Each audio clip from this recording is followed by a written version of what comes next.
నమస్తే, welcome to I news. Cricket అంటే మన దేశంలో ఒక ఆట మాత్రమే కాదు, కోట్లాది మంది అభిమానుల భావోద్వేగం. అలాంటి క్రికెట్ ను ఇప్పుడు మంచు కొండల మధ్యకు, సముద్ర మట్టానికి దాదాపు 11,800 అడుగుల ఎత్తుకు తీసుకెళ్లేందుకు భారత సిద్ధమవుతోంది. అవును, ప్రపంచంలోనే అత్యంత ఎత్తైన క్రికెట్ స్టేడియంగా నిలిచేలా లడఖ్ లో ఒక భారీ క్రికెట్ స్టేడియం నిర్మాణానికి ప్రణాళికలు సిద్ధమవుతున్నాయి. ఒకవైపు హిమాలయాల అందాలు, మరోవైపు క్రికెట్ మైదానం, పలుచని గాలిలో బ్యాట్ తో బంతిని బౌండరీ దాటించే సిక్స్. ఇది కేవలం ఒక స్టేడియం కాదు, లడఖ్ ను ప్రపంచ క్రికెట్ మ్యాప్ పై నిలబెట్టే ప్రయత్నం. అసలు ఈ స్టేడియం ఎక్కడ రాబోతుంది, ఎంత ఖర్చు అవుతుంది, అంత ఎత్తులో క్రికెట్ ఆడడం సాధ్యమేనా? ఇప్పుడు తెలుసుకుందాం.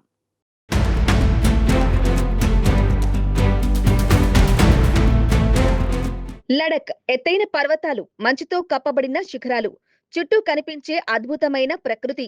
ఇప్పటి వరకు లడఖ్ అంటే పర్యాటకం, సైనిక వ్యూహాత్మక ప్రాధాన్యం, బౌద్ధ సంస్కృతి గుర్తుకు వచ్చేవి. కానీ ఇప్పుడు మరో గుర్తింపు కూడా రాబోతుంది: క్రికెట్. లడఖ్ లోని దిక్సీ ప్రాంతం సమీపంలో సుమారు 11,800 అడుగుల ఎత్తులో క్రికెట్ స్టేడియం నిర్మించే ప్రణాళిక ముందుకు వచ్చింది. ఇది పూర్తయితే ప్రపంచంలోనే అత్యంత ఎత్తైన క్రికెట్ స్టేడియాల్లో ఒకటిగా మాత్రమే కాదు, అత్యంత ఎత్తైన క్రికెట్ వేదికగా ప్రత్యేక గుర్తింపు పొందే అవకాశం ఉంది. ఈ ప్రతిష్టాత్మక ప్రాజెక్టు కోసం 100 కోట్లకు పైగా ఖర్చు అయ్యే అవకాశం ఉన్నట్లు సమాచారం. స్టేడియం నిర్మాణానికి సంబంధించి డిలైటెడ్ ప్రాజెక్టు రిపోర్ట్ డిపిఆర్ సిద్ధం చేసే ప్రక్రియను లడఖ్ పరిపాలన ప్రారంభించింది.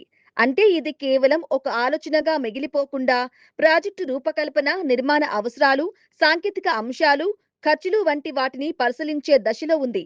లడఖ్ లోని యువతకు క్రికెట్ లో కొత్త అవకాశాలు రావడమే కాకుండా దేశవ్యాప్తంగా క్రికెట్ టూరిజానికి కూడా కొత్త గమ్యస్థానం ఏర్పడే అవకాశం ఉంది. అయితే 11,800 అడుగుల ఎత్తులో క్రికెట్ స్టేడియం నిర్మించడం అంత సులభమైన విషయం కాదు.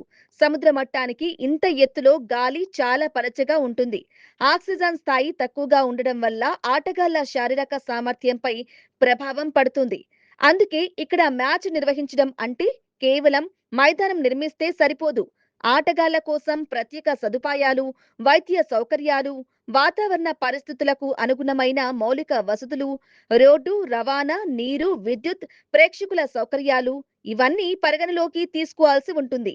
ముఖ్యంగా లడఖ్ లోని తీవ్రమైన చలి, వాతావరణ మార్పులు, శీతాకాల పరిస్థితులు కూడా నిర్మాణం మరియు మ్యాచ్ షెడ్యూలింగ్ లో కీలక పాత్ర పోషించనున్నాయి. ఈ ప్రాజెక్టు వెనుక కేవలం క్రికెట్ ను ప్రోత్సహించాలనే ఉద్దేశం మాత్రమే కాదు, లడఖ్ లో స్పోర్ట్స్ ఇన్ఫ్రాస్ట్రక్చర్ ను అభివృద్ధి చేయడం కూడా ప్రధాన లక్ష్యం.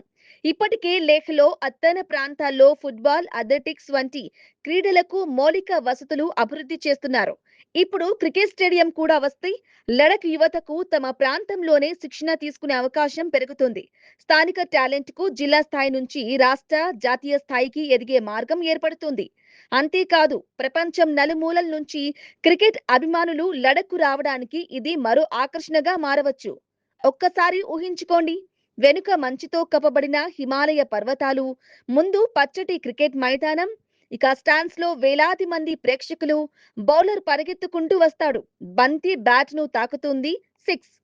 బంతి హిమాలయాల నేపథ్యాన్ని దాటుకుంటూ బౌండరీ వైపు దూసుకెళ్తుంది. ఇలాంటి దృశ్యం ప్రపంచ క్రికెట్ లోనే ఒక ప్రత్యేక అనుభూతిగా మారే అవకాశం ఉంది. లడఖ్ ప్రకృతి అందాలు ఇప్పటికే ప్రపంచ పర్యాటకులను ఆకర్షిస్తున్నాయి. Sports tourism plus adventure tourism plus cricket, మూడు కలయికగా లడఖ్ లో కొత్త గుర్తింపు రావచ్చు. క్రికెట్ ను దేశంలోని ప్రతి మూలకు తీసుకెళ్లాలనే ప్రయత్నంలో ఇప్పుడు భారత్ మరో అడుగు ముందుకు వేస్తుంది. సముద్ర మట్టానికి దాదాపు 11,800 అడుగుల ఎత్తులో క్రికెట్ స్టేడియం. ఇది పూర్తయితే కేవలం ఒక స్టేడియం కాదు, హిమాలయాల మధ్య భారత క్రికెట్ కు ఒక కొత్త చిరునామా. అయితే ఈ ప్రాజెక్టు పూర్తయ్యే వరకు ఇంకా అనేక సాంకేతికత, వాతావరణ, మౌలిక వసతుల సవాళ్లు ఉన్నాయి. కానీ ఒక విషయం మాత్రం స్పష్టం: భారత్ లో క్రికెట్ కు ఉన్న క్రేజ్ ఇప్పుడు హిమాలయాల ఎత్తుకు చేరుతోంది. లడఖ్ లో బ్యాట్ బాల్ శబ్దాలు వినిపించే రోజు కోసం క్రికెట్ అభిమానులు ఎదురు చూస్తున్నారు. ఇది క్రికెట్ స్టేడియమా, లేక హిమాలయాల మధ్య భారత క్రికెట్ కు కొత్త అద్భుతమా? కాలమే సమాధానం చెప్పాలి.